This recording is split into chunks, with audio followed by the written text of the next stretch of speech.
Hello everyone. So today we will learn something new. For this discussion, our topic is all about a polygon. So let's define first what is a polygon. So a polygon in geometry, it is a polygon can be defined as a flat or a plane. Two-dimensional closed shape bounded with straight sides. It does not have curved sides. The sides of a polygon are also called its edges. So we have here some example of a polygons. So as you can observe, a polygon has a straight lines. Always has a straight lines. Next, a polygon is also a closed shape. As you can see, there is no open shape, closed siya tanan. And lastly, all the ends are connected. So this side is connected to this side. The same here in our figure number 2, this side is connected to this side. So all the ends are connected. Next, how about if it is not a polygon? So these are the example of not a polygon. So we have here the first figure. As you can see, this is not a polygon because there is a curved line. As what I have explained a while ago, a polygon is always as a straight line. So first figure, not a polygon because of this curve. Our second figure, this is not a polygon because not a closed shape. As you can see, may opening siya. That's why it's not a polygon. Next, let's proceed to the different kinds of a polygon. So first, we have a triangle. So we all know that a triangle is a closed two-dimensional shape with three sides, three angles, and three vertices. A triangle is considered a polygon. Eyes on our figure. We have this side, 1, 2, 3. Three sides. We have three vertices. This is what we call the vertices. The intersection of the two sides is considered a vertex. So one vertex, second, and the third vertex. And of course, we have three angles. We have angle A, angle B, and our angle C, rather. Next, the second polygon is what we call a quadrilateral. When we say a quadrilateral, it is defined as a two-dimensional shape with four sides, four vertices, and four angles. So in our quadrilateral, we have these are the examples. As you can see, in our rectangle, we have how many sides? 4. How many vertices? 1, 2, 3, 4. How many angles? Angle, this one, a 1. This angle, 2, 3, and this angle, angle 4. In our parallelogram, we have also 4 sides, as you can see, 4 vertices, and 4 angles. The same in our remaining figures.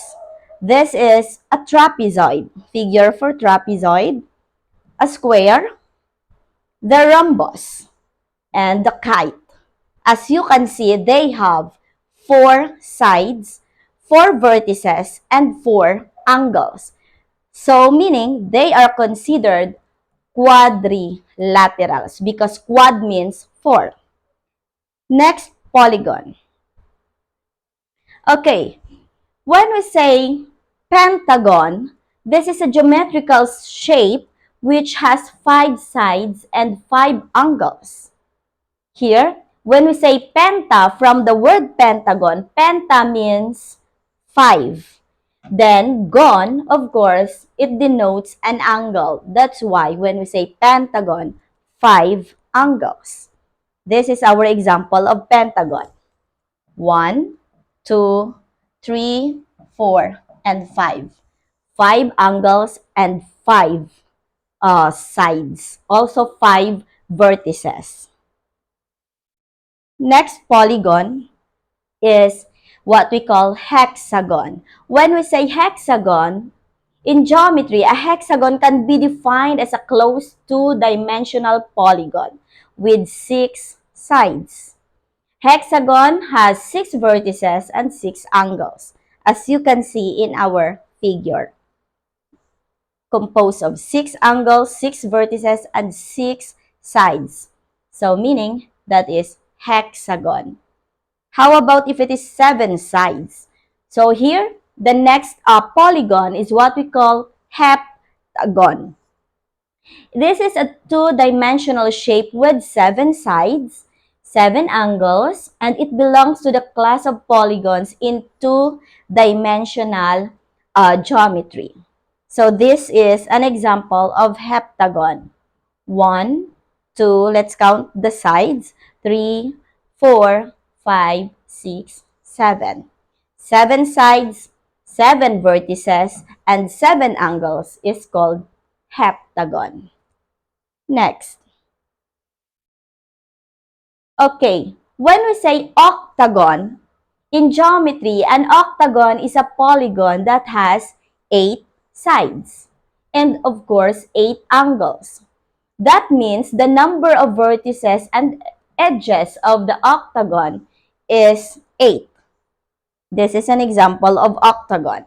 1, 2, 3, 4, 5, 6, 7, 8. 8 sides, also 8 vertices, and 8 angles is considered octagon.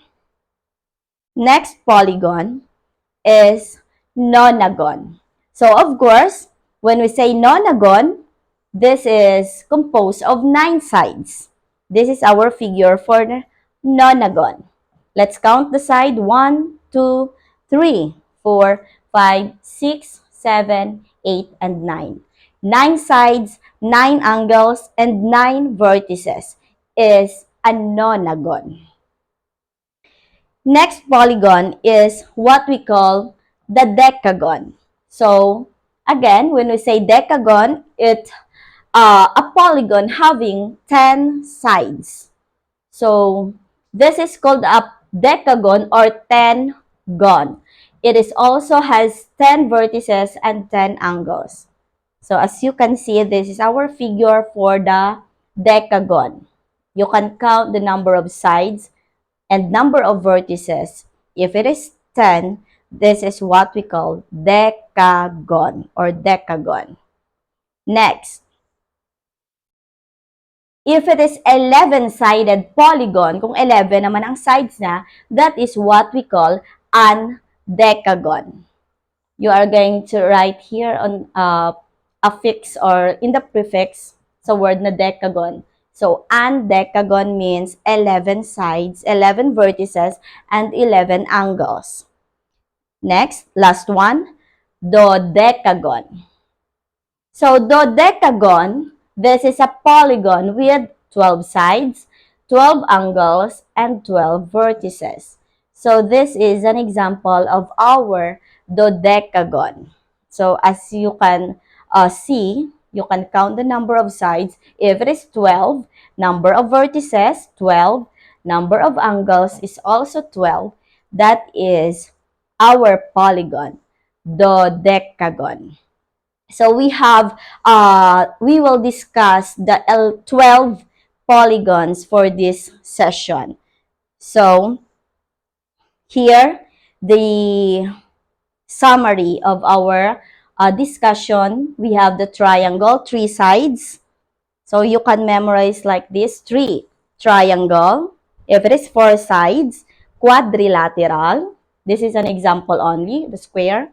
5 sides, the pentagon. 6 sides, hexagon. 7 sides, heptagon. 8 sides, octagon. 9 sides, nonagon, and 10 sides, dodecagon. Of course, our 11 side is undecagon, and lastly, the 12 side, which is dodecagon. So, that's all for today. Thank you.